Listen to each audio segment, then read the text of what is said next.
We are so excited about sharing this cabbage beef bake with you. We've had it a couple times now and we thoroughly enjoy it. The easy way to do this, you don't have a stovetop mess from frying out hamburger, and that's to bake it in the oven. Howdy folks, I'm Martha, and Dorothy and I want to welcome you to Hirschberger's Miracle Homestead. We introduced ourselves to a cabbage beef bake this fall. It was inspired by a friend of ours who gave us 3 huge heads of cabbage. Beautiful. And we used those up and we thoroughly enjoyed the cabbage beef bake, and we decided we are going to get another head of cabbage and share this with you so you can also enjoy it. So we're stretching out your hamburger and you have a veggie and it's just good. So now back to preparing hamburger. We're adding pepper and salt. This is actually Resmond's real salt here, and we have it in a Himalayan pink salt container because it shakes out nice out of here. And now we'll want to add onions to it, and we have recently started getting a few things from Azure Standard, playing around with it, see what we like to get from there, check out prices from here to there and yon. So this is actually frozen chopped onions. So it works out perfect just to be able to get out of here, and I don't want to stick my hand down in there, so I'm going to use a little scoop here. And put your onions over the burger.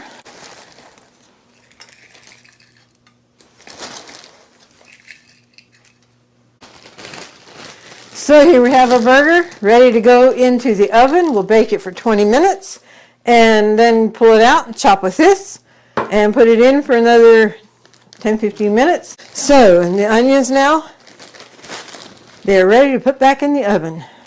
Ha! Not the oven, please. No, not the oven. In the freezer. Okay, in the oven this goes. We are ready to give the hamburger its first chop.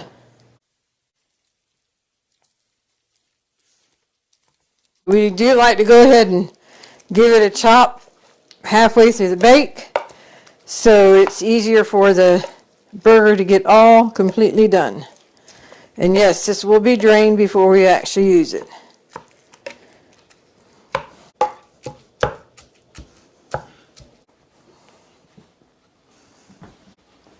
The hamburger should be done. Let me get it out and check it.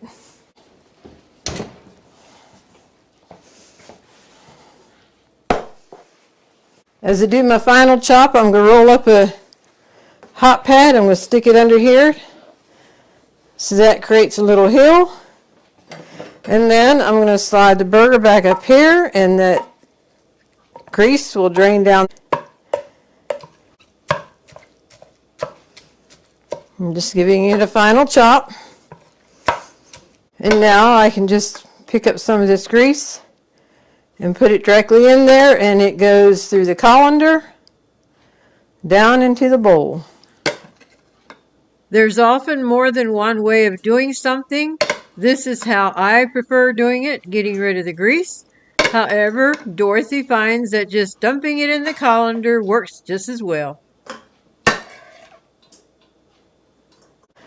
Now see if I can put this in there without making a mess, because the pot is hot and I don't want to burn myself. Okay, now for the next one. We do want to welcome all of our subscribers. If you're new to our channel, welcome, and we hope you enjoy it. If you've been with us for a while, thanks for your continued support. Okay, let's come in and see what goes into this cabbage beef bake. We have cabbage beef broth, ground beef. It has onions in, seasoned with salt and pepper, rice, shredded cheddar cheese, salt, garlic powder, and pepper, and we use the Redmond's real salt. Okay, the first thing we need to do is get our cabbage chopped up. So we are going to do our normal thing and just slide things around here. I'm going to use a mat to cut it on. I could on the cutting board, but I like to put my finished product on there. So, and this knife we got several years ago. The only reason we got it, we love it, but the only reason we got it is because a young girl was putting herself through school, was selling these knives. So we didn't have anything like this, so we thought, sure, we'll buy a knife. So we did, and now we have thoroughly enjoyed it. I need something to put that in. And the ironic thing, remember I said the cabbage was given to us by a friend? The girl that we bought the knife from is the granddaughter of the fellow who gave us the cabbage. So we thought, how ironic is that we would not have bought this knife had it not been that we knew her family. We don't know her as much as what we knew the family. So we are very glad that we got the knife because we have thoroughly enjoyed it. All right, I have about enough here.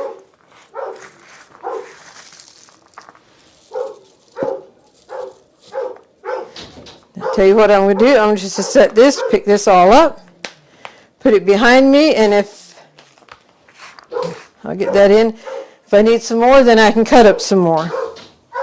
And now I have my lovely stoneware pan that our cousin gifted to us, and we have thoroughly enjoyed it. So we are ready to layer it now. You could mix it all together if you prefer, because when you dip it out, it mixes up anyway. But we're going to go ahead and layer it. We're going to start out with half of the cabbage.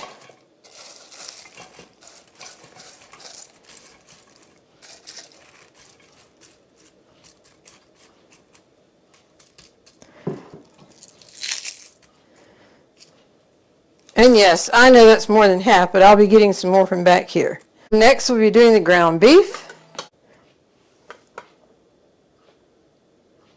I was wishing we had the ground beef in the freezer so I could just pull it out, but we didn't, so we'll just had to go to plan B.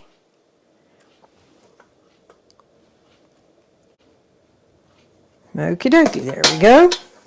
And I should have stirred this in with the hamburger, and since I didn't, this was a salt, garlic powder, and pepper. Since I didn't, I'll just sprinkle it over the hamburger, and it should be all right.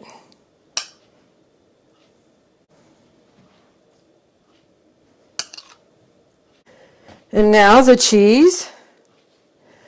There will be cheese that goes on the top toward the end of the bake. But this just goes in the middle. And then your cooked rice.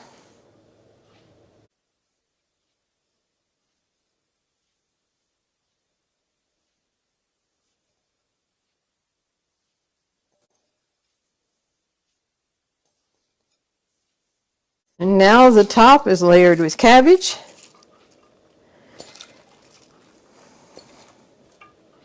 I'll just slide that on there like that. That's one thing I like about this mat. It's easy to... And now spread this out evenly. Now the beef broth, just pour over top. Of course it sinks to the bottom.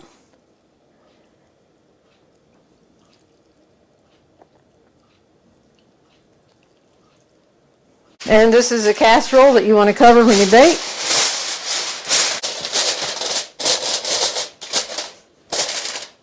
The oven is preheated to 350 and we'll bake it for 45 minutes, and then we'll pull it out and put some more cheese on top and put it back in the oven.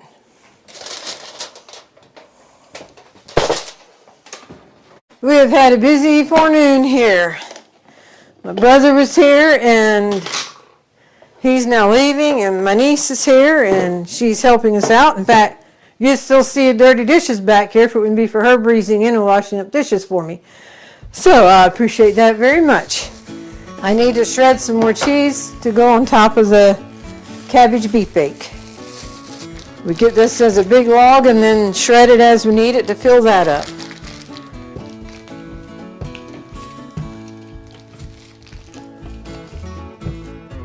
Most of the time we like to shred our own cheese rather than buying the pre-shredded that has the coating on it.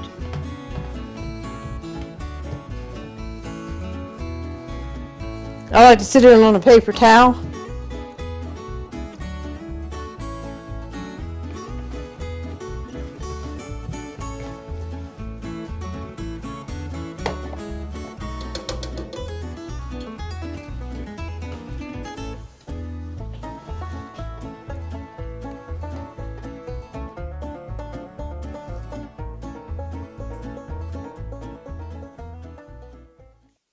Now, I would not be making it this full if I would not be getting rid of some of it right away. But since I am, I went ahead and finished that log.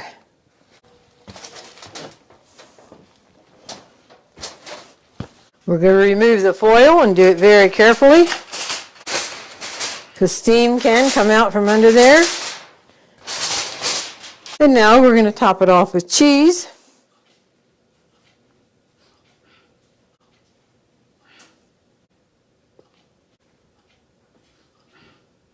When you shred your own cheese, it's a little bit more difficult to spread it, but then it melts so much better. We got these little storage containers off of Amazon. It's a grouping of different sizes, and we chose this to be our cheese container. So we'll put it back in the oven for another 10 or 15 minutes until the cheese is nice and melted and bubbly. There we have our cabbage beef bake. It is hearty, cheesy, and smells incredible. Remember how full this was with cabbage? And now it has shrunk down, and that's because of the baking of the cabbage. All right, we're going to let it cool before we dig into it.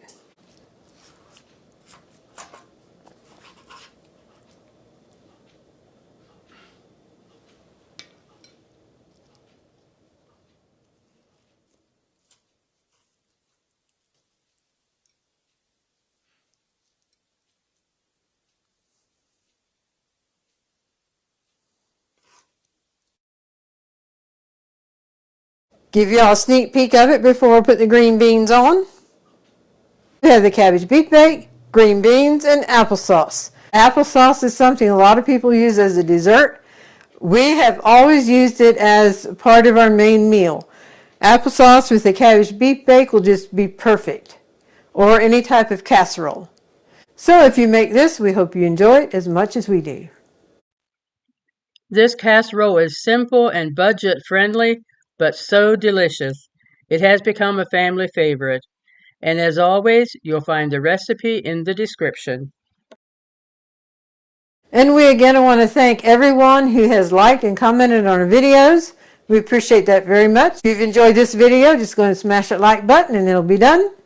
And we want to thank those also who shop through our links. That helps us very much in caring for Buddy, our special needs brother. He's my twin brother, and we have the privilege to care for him. And now for the golden thought. The grass withers, the flower fades, but the word of our God endures forever. Isaiah 48. And that has kept coming up multiple times. I see this verse. So this is the verse for our golden thought today.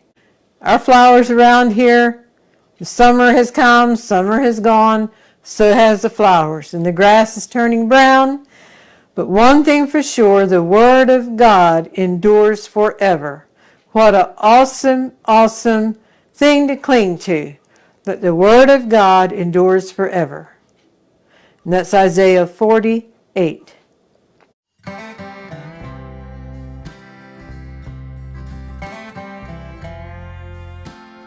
We hope you've enjoyed today's video. We hope you've been blessed, encouraged, and inspired. And until next time, God bless.